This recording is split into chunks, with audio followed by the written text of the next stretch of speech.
Good morning विद्यार्थी मित्रो. आज आपण इयत्ता 7वीचा इतिहासाचा पाठ पाहत आहोत.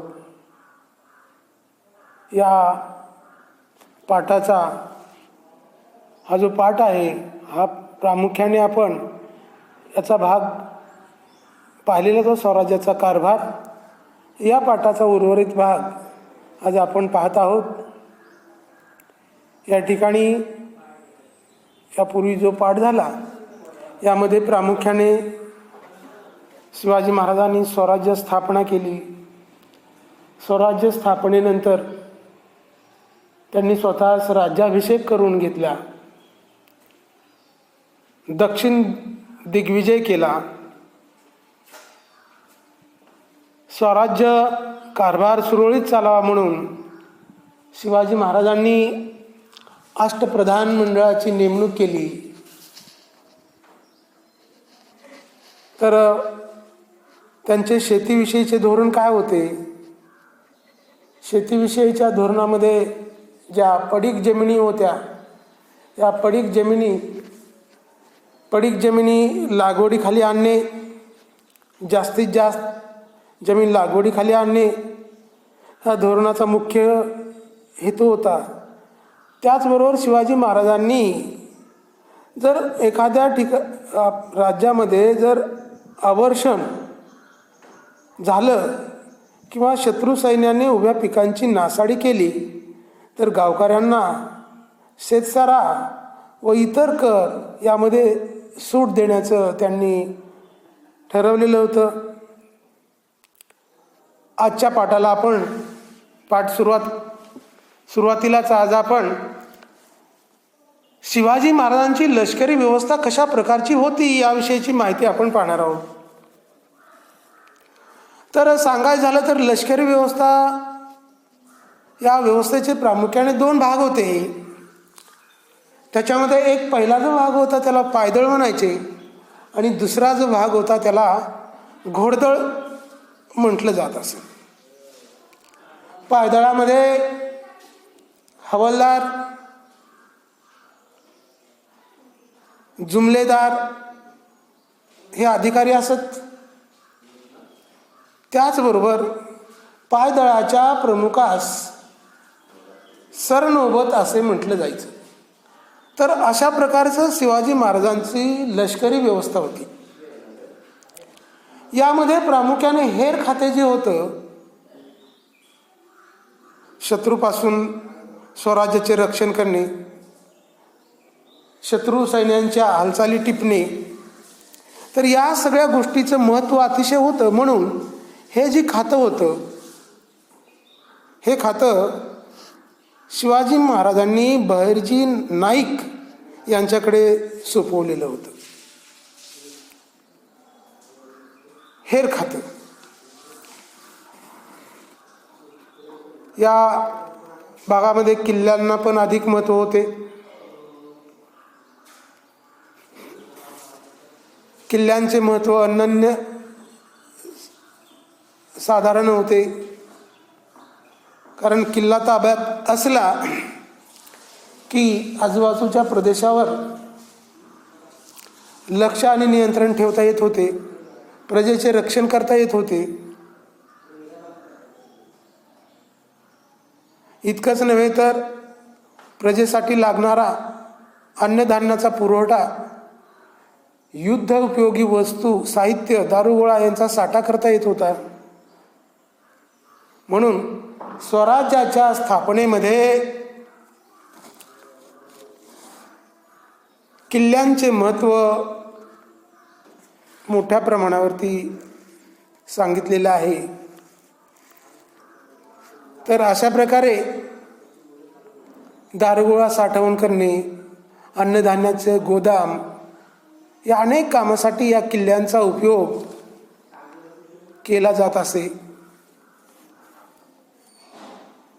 स्वराज्यामध्ये सुमारे 300 किल्ले होते. या किल्ल्यांची बांधणी आणि दुरुस्ती यासाठी महाराजांनी मोठा खर्च केला. राजगड, प्रतापगड, पावनगड यासारखे डोंगरी किल्ले होते. या किल्ल्यावर किल्लेदार, सबनीस व कारखानीस असे अधिकारी असत. या किल्ल्यावरती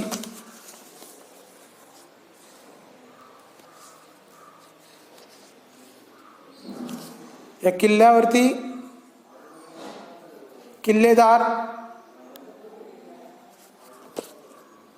सबनीस व कारखानीस असे अधिकारी असत.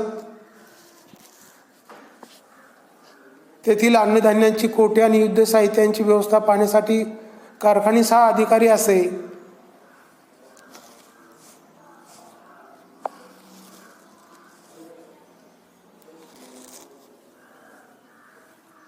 सागरी किल्ले, महाराजांनी सागरी किल्ल्यांचे महत्त्व ओळखले होते. त्यांनी बांधलेल्या जलदुर्गापैकी मालवणचा सिंधुदुर्ग हा उत्कृष्ट सागरी किल्ला आहे. मालवणचा सागरी किल्ला उत्कृष्ट असा सागरी किल्ला आहे. कारण या किल्ल्याच्या बांधणीमध्ये भक्कमपणा यावा म्हणून त्यांनी या किल्ल्याच्या पायाभरणीसाठी 5 खंडी सिसे ओतण्याची व्यवस्था केली होती. त्यांनी सिद्धीला शह देण्यासाठी राजापुरीसमोर पदमदुर्ग नावाचा सागरी किल्ला बांधला. आपल्या एका पत्रात या किल्ल्याविषयी ते म्हणतात, पदमदुर्ग बसवून राजपुरीच्या उरावरी दुसरी राजपुरी केली. आरमार पहा, शिवाजी महाराजांचे आरमार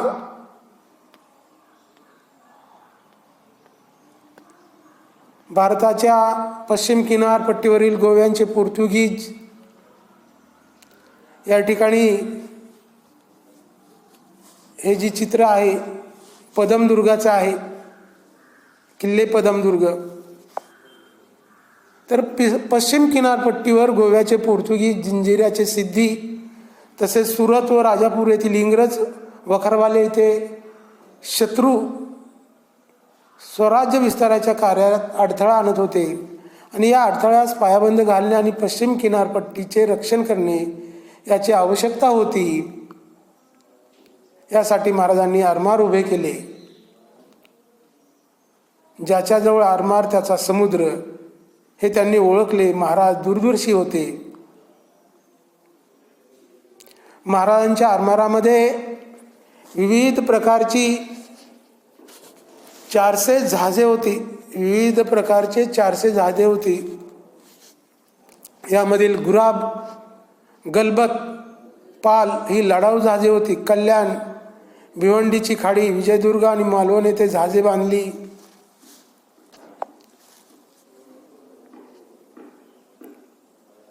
बांधली जात. मायनाक भंडारी व दौलत खान हे त्यांच्या आरमाराचे प्रमुख अधिकारी होते. या ठिकाणी गुराब आणि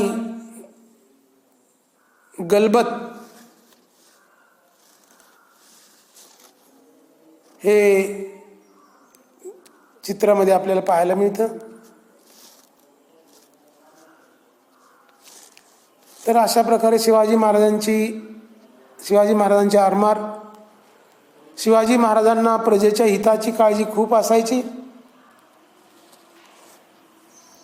इतर राजाप्रमाणे शत्रूंच्या ताब्यातील प्रदेश जिंकावेत आणि तेथे आपले राज्य वर्चस्व निर्माण करावे एवढी मर्यादित आकांक्षा बाळगून महाराजांनी कार्य केले नाही.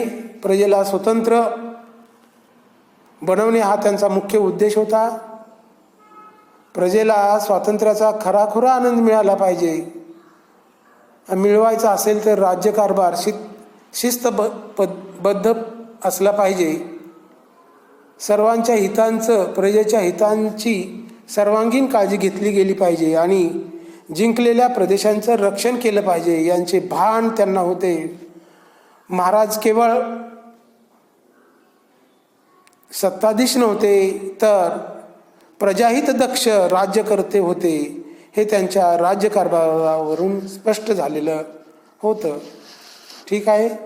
या पाठामधील काही अडचणी असेल तर तुम्ही दुसऱ्या तासाला विचारू शकता. या ठिकाणी आपला हा धडा संपलेला आहे. धन्यवाद.